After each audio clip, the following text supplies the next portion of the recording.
you ever thought about habits necessary to move out of prosperity? Move out of poverty. Move out of prosperity, move out of poverty. Obey the commandments and stay on the covenant path. Pray daily to work beyond your natural abilities. Place this value on your time. Get up early and start working early. Establish a pattern of doing things right the first time. Do things in the proper order. Make lists and work on the most important things first. I'm a list person. I make lists of my lists. I like to make lists. It helps me get things done more. Look beyond today. Track daily accomplishments. Keep a journal. I really like that journal one. I have a journal app on my phone that's really helpful. Keep promises to everyone and engage in income-generated activities that will bring more money into your family. Yeah. Consumers buy a product or service only if it meets one of their needs or solves one of their problems. The bigger the need for the item, the more likely the customer is to make the purchase, and the faster they will make the purchase. The ability to solve a problem is a major factor separating ideas from opportunities worth pursuing. I came back from my mission, and my dad was building a marina called the Oxbow Marina. And I thought, what, this is something I like to do. I like to build things. So what happens if I would make signs for them? And they needed some really big signs, some 6 feet by 12 foot signs that they'd put out right on the road there. It's kind of an entrance into the marina. And I thought, I know how to use a router. And I thought I had a pantograph too, which allows you to copy things onto wood. And so I thought that would be a good thing. So made a bid, went and talked to the owner, and he said, go ahead.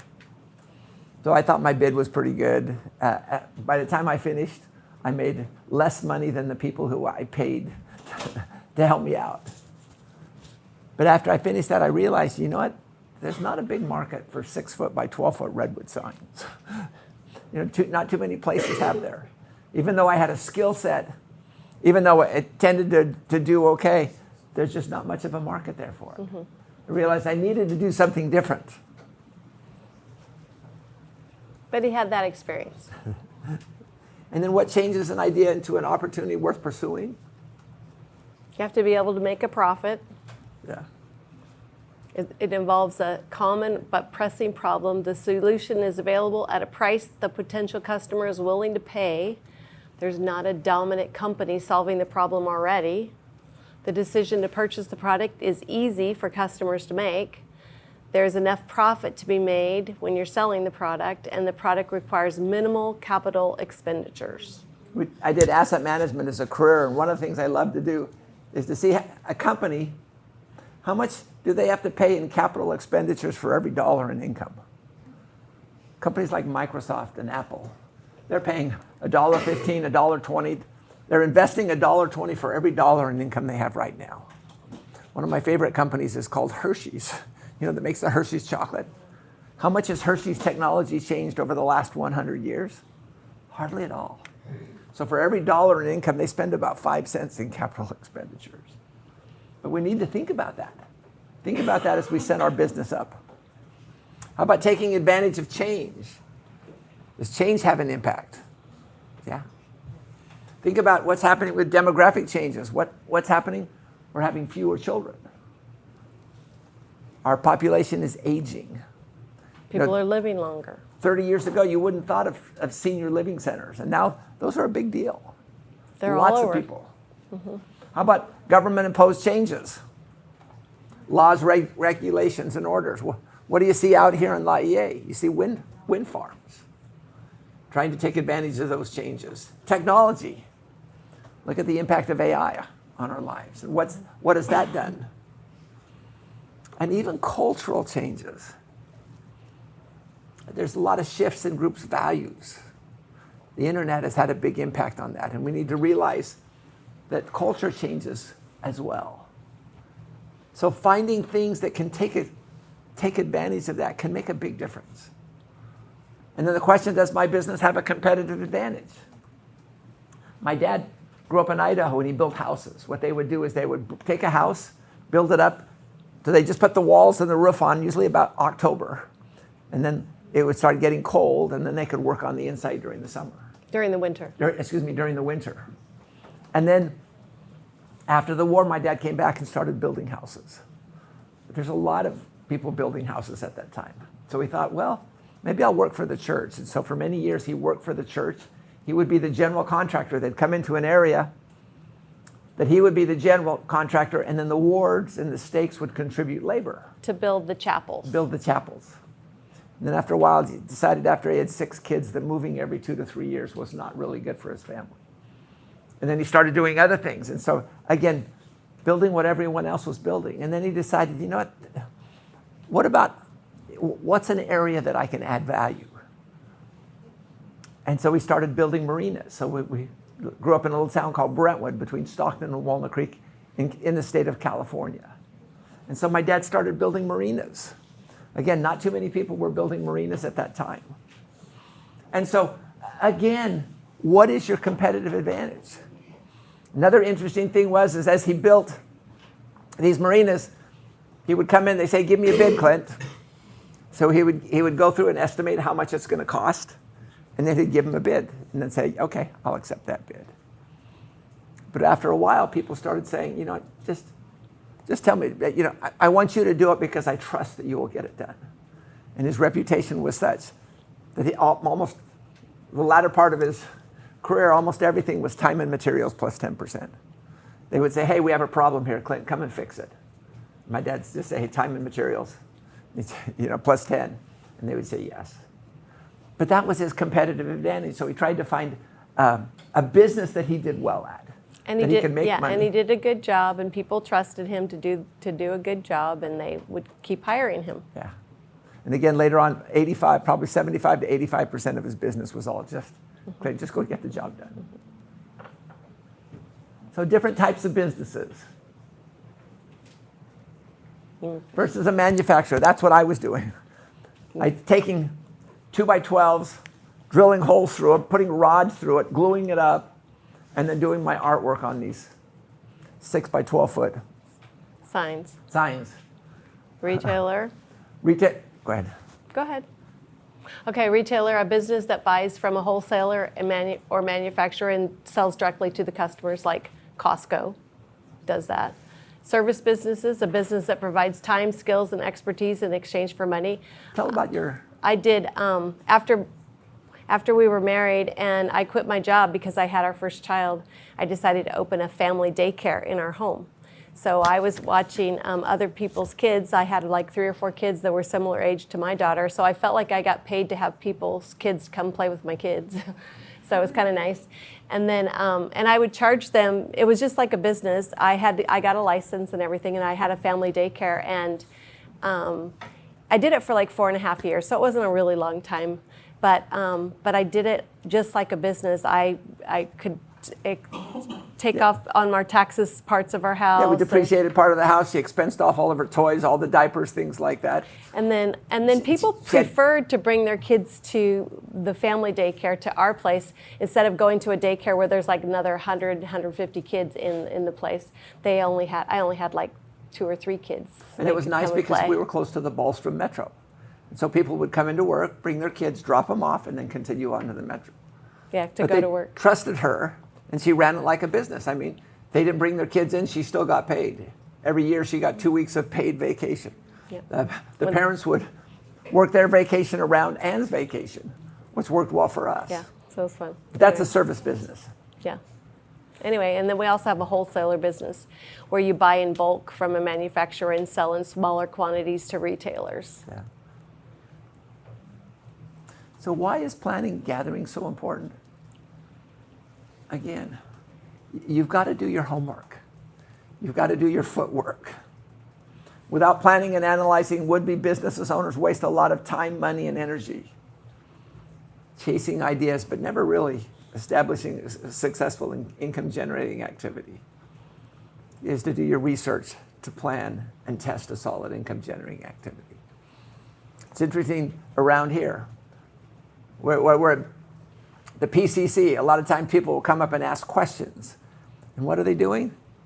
They're researching a bunch of different ideas on different things to do. They'll try it out first with a small group and then continue to see, is it a good idea? And if you can do your homework, do your research right from the beginning, it's a lot better.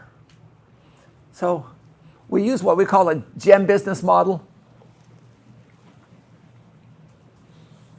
Just how do you work it? GEM stands for gathering, enhancing, marketing.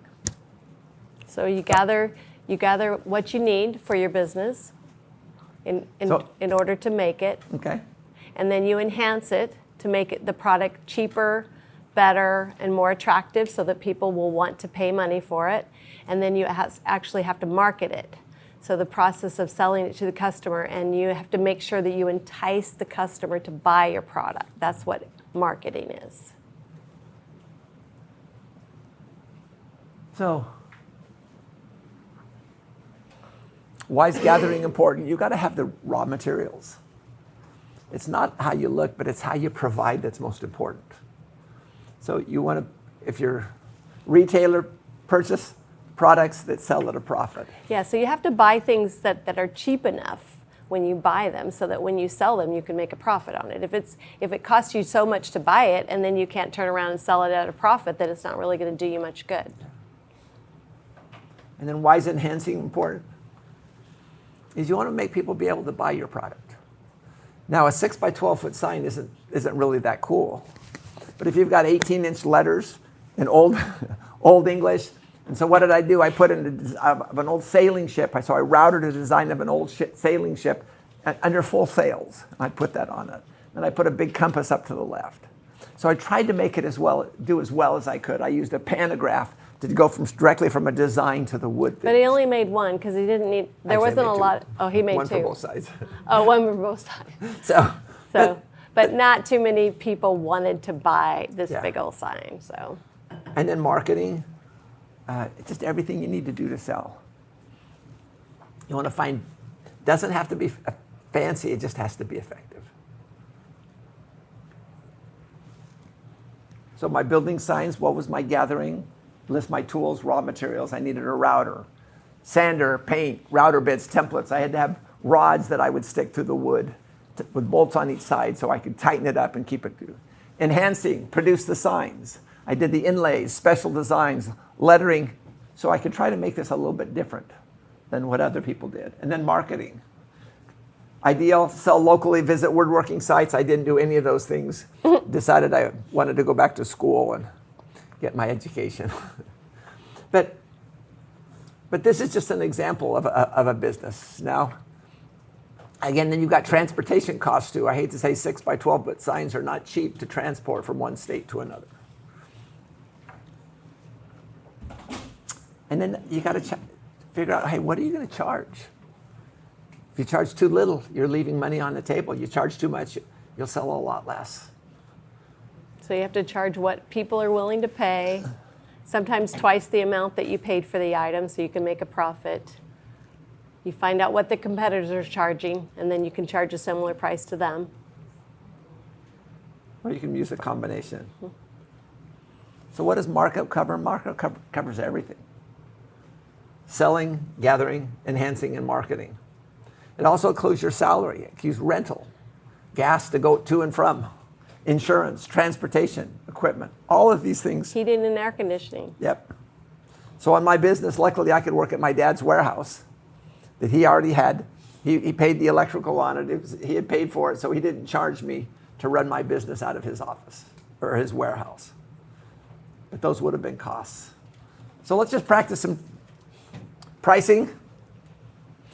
Nope. So get out your little calculator. 5 years ago, you wouldn't have thought about making a cookie. Yeah, Could be a good Crumble business. Cookies is doing well. We have some friends that they have 4 Crumble Cookie franchises. And I'm shocked that it's doing so well. Yeah, they're making money off of cookies. Okay, so the total cost of the materials are 60 cents per cookie, and labor is $2 a cookie. So if you choose to simply charge at least twice what you paid for the materials and labor, what's the minimum you would charge a customer for 2 cookies? So you've got $2.60 times 2 times 2. Yeah. What's that? 1040, What? that's right. 1040, yeah. Okay, go ahead. Click. Oh, you want me to click it? Yeah. Okay, I'll click. Go ahead. Okay, there we go. $10.40 for 2 cookies. People actually pay that. It's shocking They to probably me, too. pay more than that. It's But I take so one of those expensive. cookies and I'll divide it into 8 and I'll eat it over. Yeah, because they're really big. They're big cookies, but they're really yummy. Okay. Okay, so here we go. Using the same method, pricing the item at twice what it costs to produce it. What should be the retail price for a pair of Arlene socks? The total materials cost was 60 cents per pair, labor costs were $2 per pair, and $1.50 were for the other costs. So we want to know what it is for a pair of socks. So twice what you paid for it. So twice what it paid. Yeah, you want to charge twice. What's the cost? $2.60 plus $1.50. $2.60, $1.50. 5, 10. Wait. Don't everybody speak at once. 260. Wait, I don't know if I did. Go ahead, 260. sweetheart. 820. $8.20, that's There right. you go. $8.20 a pair. That's a lot for a pair of socks. But you know what? I've seen, what was it, about Well, a if year or they're two really back, nice socks, there were maybe some they'll really sell nice that socks that businessmen were. They were two different kinds of socks, two different colors. And they were expressing their individuality. Anyway, okay, here's another one. What should be the selling price of one shell necklace if the materials and labor needed per necklace would cost $1.80? You as the owner want the markup to be 50%. So what's the cost of that? So $1.80 times 1.5 is, I don't know, half of $1.80 is 90. 90, so $3, $2, $3. Go ahead, you can do it. And 70 cents. Okay. 270. 270. So times 1.5, 1.5 is 100% plus 50% markup. Gives you 270. Okay. Okay, again, this is just the start of our section on entrepreneurship, but we're trying to get into the key areas. Okay. What are our takeaways? The Lord has declared, "It is my purpose to provide for my saints," and this is a promise. He will provide for us. It's a promise. Okay, so we have to follow the principle. Thanks, everyone.